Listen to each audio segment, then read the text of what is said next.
Mas veja, eu estou convencido que o Bolsonaro é responsável por mais da metade das pessoas que morreram nesse país. Eles ainda continuam receitando remédio que não vale nada para enfrentar o Covid-19. Não vale nada. Ele ainda continua negando a vacina. Ele, esses dias, teve o pudor de dizer, sabe, que 300 crianças que morreram é pouca coisa, que não é nada. Ou seja, esse cara não tem sentimento, esse cara não tem filho, esse cara não tem coração, esse cara não pensa nos outros, esse cara não é humano. Porque é um descalabro a gente estar assistindo o que está assistindo no Brasil.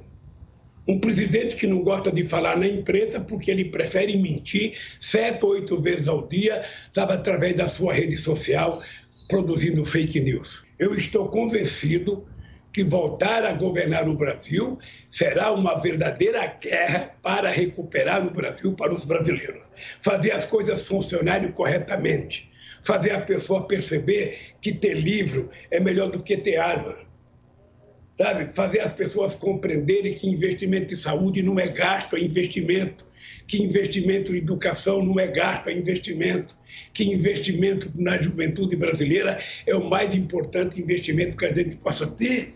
Sabe? E isso não está na cabeça. Não sei se você percebeu, nós conseguimos em 12 anos colocar quase, sabe, 8 milhões e meio de jovens na universidade. Quando nós chegamos, tinha 3 milhões e meio. O que está acontecendo agora? Em 2016, nós tivemos 16 milhões de jovens fazendo o Enem. Agora tivemos só 3 milhões e 600.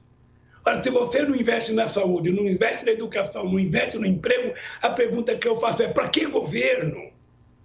Para que governo? Então, eu acho que a sociedade brasileira tem que pensar seriamente.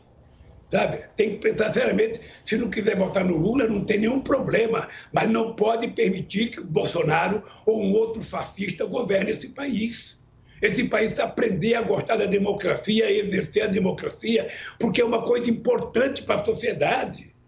As pessoas precisam aprender a reclamar, as pessoas precisam aprender a se indignar. Olha, como é que pode um país que é o terceiro produtor de alimento do mundo, um país que é o maior produtor de proteína animal do mundo, ter uma pessoa na fila do açougue para pegar um osso?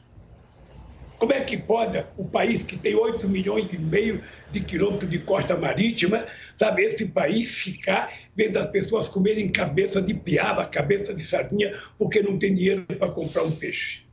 Como é que pode uma cidade rica como São José dos Campos ter gente dormindo na sarjeta e nas calçadas?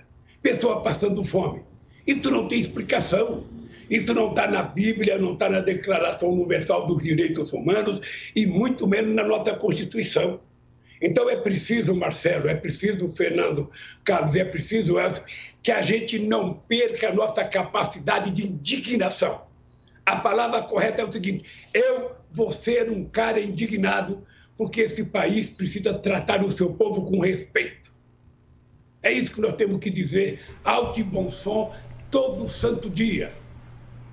A sociedade precisa estar indignada. Indignada é a palavra correta. Por isso, eu fui visitar o Papa quando eu saí da prisão, eu fui visitar o Papa. Por isso, eu fui visitar o Conselho Mundial das Igrejas, porque eu queria viajar ao mundo fazendo uma campanha, sabe, de indignação contra a fome e a miséria. Lamentavelmente, o Covid apareceu e eu, como exemplo, tenho que me cuidar ficando dentro de casa. O que eu penso a respeito disso? Primeiro, nós tivemos o maior crescimento de emprego formal da história desse país nos nossos governos. É importante a gente não perder de vista, quando a gente faz a crítica, a gente reconhecer alguma coisa importante. Em 2014, em dezembro de 2014, o Brasil tinha 4,3% de desemprego. 3,3% de desemprego significa padrão Dinamarca, padrão Suécia, padrão Suíça, ou seja, é um dos menores, é aquilo que a gente chama de pleno emprego. A gente chegou. Ora, em função do agravamento da crise econômica internacional, vocês estão lembrados que houve uma série de desoneração feita pelo governo da presidenta Dilma, ainda com o Guido no Ministério da Fazenda. sabe? Foram muitos bilhões que foram desonerados na perspectiva de construir o emprego. Eu tenho uma tese muito simples, que é o seguinte: as coisas começaram a piorar efetivamente, sabe, no segundo mandato da Dilma, quando o Eduardo Cunha virou presidente da Câmara. Por quê? Porque ele, diferentemente do que o Temer tinha feito com o Fernando Henrique Cardoso em 99, que a economia, vocês estão lembrados, o Fernando Henrique Cardoso foi eleito, a economia estava praticamente quebrada. O Brasil quebrou 2 vezes. E o presidente Temer fez uma contribuição no sentido de aprovar coisas para ajudar que o Fernando Henrique Cardoso conseguisse recuperar. E isso foi acontecendo. A Dilma, todas as propostas que a Dilma mandava para o Congresso Nacional, ela virava uma pauta-bomba, porque ela mandava desonerar, sabe, esse óculos aqui. O Eduardo Cunha colocava 50 produtos para desonerar. Quando a Dilma tentou acabar com a desoneração, não conseguiu, porque não foi votado. Então, obviamente que nós temos culpa também.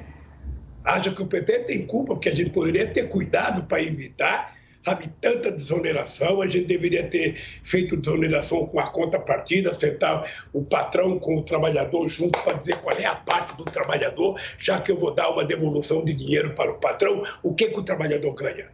Isso nós fizemos em 2010. Eu fiz 47 bilhões de desoneração e toda a desoneração que nós fizemos, nós tínhamos a contrapartida. Eu não sei por que deixou de ter contrapartida.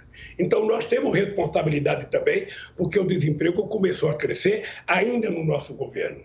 Mas é importante que se dê, sabe, a má vontade do presidente da Câmara em tentar estabelecer uma pauta correta com a presidenta Dilma.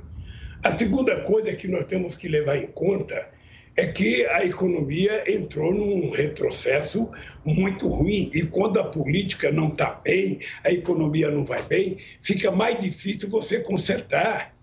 Fica muito mais difícil você consertar. Ou seja, eu acho que houve um determinado momento, e veio as manifestações de 2013, aí não conseguiu recuperar mais. Esse é um dado concreto e objetivo que levou a gente a uma situação muito difícil. E depois o golpe na Dilma.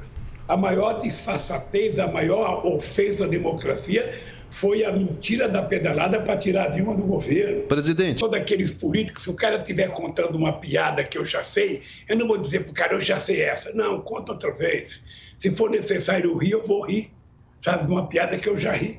Porque a pessoa se preparou para contar aquela piada, a pessoa se preparou para falar aquilo comigo. Então eu tenho que ter paciência. Eu acho que nisso, efetivamente, nós cometemos um equívoco pela pressão em cima da Dilma. Vocês não acham que foi brincadeira o que aconteceu em 2013, 2014, 2015, 2016, em cima da presidenta Dilma. Foi muita violência. E parte dessa violência se deve ao Aécio Neves.